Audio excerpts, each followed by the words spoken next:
Welcome back to Robert's Reviews. Today we are going to be talking about Captain America, the Winter Soldier. This is the second part of the Captain America trilogy, and it's arguably the best part, in my opinion. My own personal opinion. You're welcome to disagree with me. If you disagree with me, put it in the comments down below, and we can talk about it. This film was made in 2014. It was directed by the Russo brothers, finally. Anthony Russo and Joe Russo. They've directed a lot of really fantastic movies, both in the MCU and not in the MCU. So I'm really excited that they were able to jump on this project.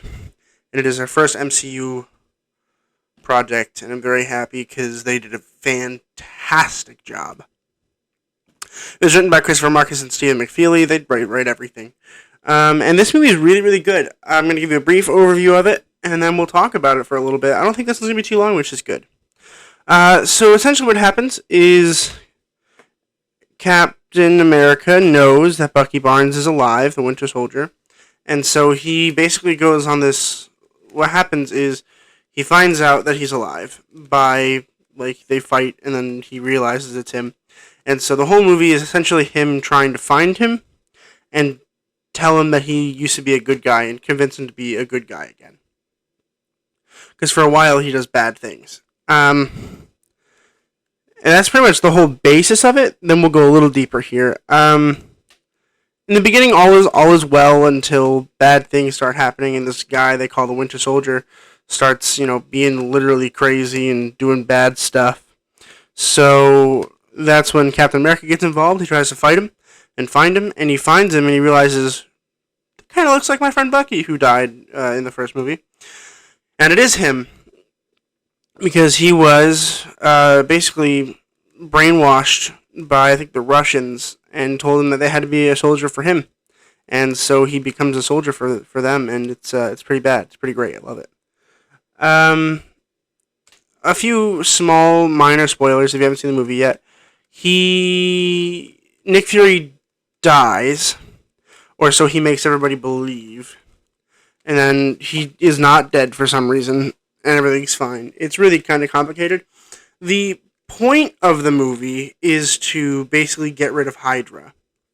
They show that Hydra has been in S.H.I.E.L.D. this whole time, and so they have to basically formulate a plan where they get rid of everything that Hydra had done, and they expose it. But in order to do that, they have to expose S.H.I.E.L.D. too.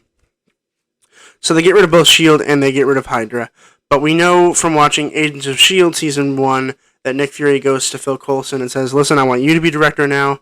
I'm going to take a hiatus. You be director and basically restart S.H.I.E.L.D., which is where we will pick up in Agents of S.H.I.E.L.D. Season 2.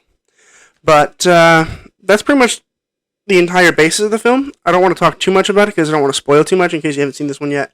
This is one that I think everyone should watch. It is one of my favorites. It's probably top 3 for me. It's really, really good. I think it's enough of the story that I want to talk about. I don't want to spoil too much. I will talk about the choreography. The fight choreography for this is top tier. It is, in my opinion, one of the best, if not the best, fight coordinated movie that the MCU has ever put out. It is so good. It's flawless. It is flawless. It is so good.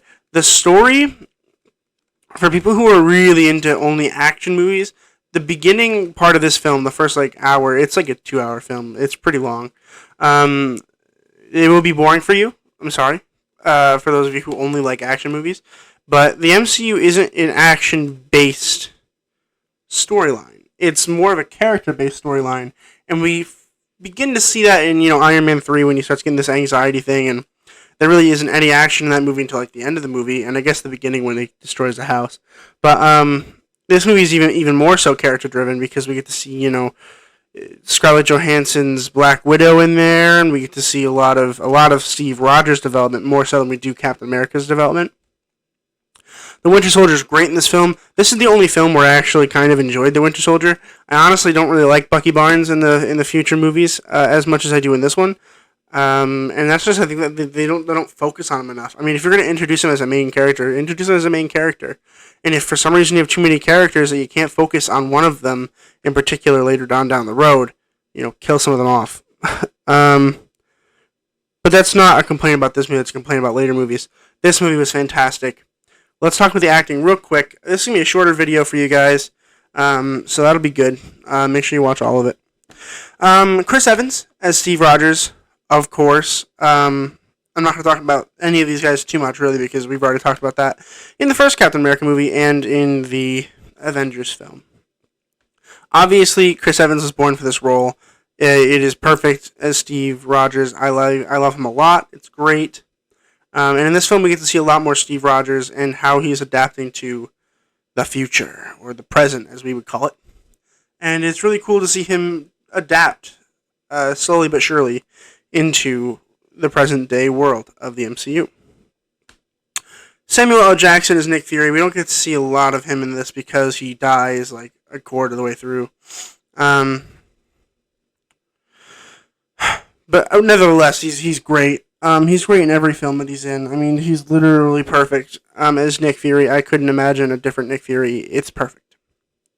Scarlett Johansson is Black Widow, of course. We get to see quite a bit of Black Widow in this. I'd say maybe not enough still. I'm very excited for her solo film just because I've always been interested in her as a character. Just because we don't get to see a lot of her in the MCU. I mean, we get to see quite a bit, but like, it's always with other people. We don't get to see just Black Widow for once. And that's my big issue with most of the stuff that she's in the films that she's in. There's never really a Scarlett Johansson part, except for when we get to see her with Bruce Banner. I believe it's in Age of Ultron for a little bit. But even that's a little boring. I don't want to say boring, but like it was kind of boring in the middle of an already kind of boring film. But that's a later review. That's a couple weeks away. Robert Redford as Alexander Pierce. He was fierce in this film. He was scary, and he was controlling, and very entertaining to watch. I mean, I don't like watching things if you're going to be a bad guy, be a bad guy. And this guy, whenever he was there, you knew he was not a good guy. You knew he was from Hydra, just based on his actions. But he's the lead of S.H.I.E.L.D. You don't want to think he's bad, but you know he's bad. And Robert Redford did a really, really good job with that. Sebastian Stan as Bucky, or the Winter Soldier. Obviously, the film was named after him. Because it focuses on him. We still don't get a lot of him. We don't get a lot of him after this film, though, at all. After this film, we get a little bit of him in Civil War. We get to see glimpses of him in Infinity War and Endgame, but that's pretty much it. We don't get a lot of Winter Soldier, which is why I'm also excited for Falcon and the Winter Soldier. But in this film, I mean, Sebastian Stan really killed it in this film. More so, I believe, than in his other films in the MCU. I mean, he really dove right into this character. But then they took away what I think is the most interesting part of his character, which is the balance between good and evil. And basically his will to fight for what is good in himself. We don't get to see a whole lot of it in other films after this one. So that's why I think that this one, he did a particularly good job. But that's because the writers gave him more to work with. Anthony Mackie as Sam Wilson, or Falcon. We finally get to see Falcon in this film. Falcon's hilarious. He's funny. And he's good. I like him as... I don't like Anthony Mackie as an actor in general. But I think he did a good job on Falcon. Just in the sense of, he's kind of a badass. But he's like this low-key badass. And like, he reminds me of a character that I saw in The Punisher. I just finished watching The Punisher. I've been doing a huge marathon of the MCU again. Including the shows this time. And I just finished watching The Punisher, and there's a character in there that he kind of reminds me of, which I almost wish they almost just had it be Falcon, and it might have ruined a little bit, but I think it'd be cool. But that's a different review. Anyway, Anthony Mackie did a great job as Falcon. You could see that he was a soldier. That was really cool because, and I think that I'm torn because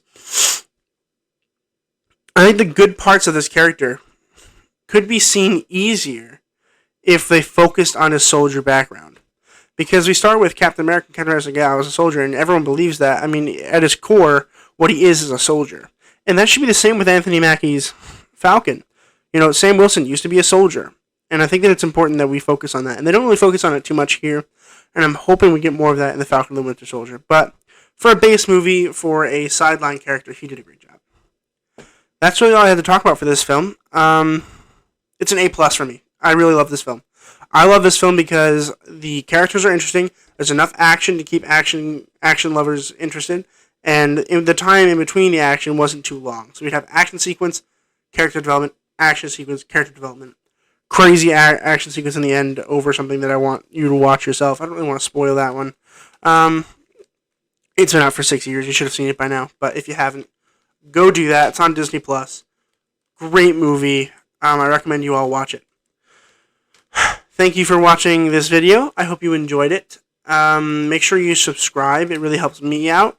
Makes me know that what I'm doing is good and that you want more of it. Join the Facebook group in the comments down below, the description down below. I will have a link to that. So make sure you join that to stay in touch with everything that's going on in the Roberts Review land.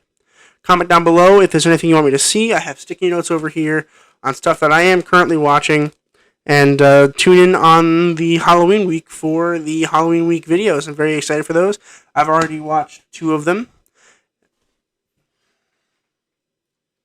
Watched 2 of them. Watched one last night. Really, really great. So make sure you tune in then. And always remember to keep watching films. And I'll see you in the next video.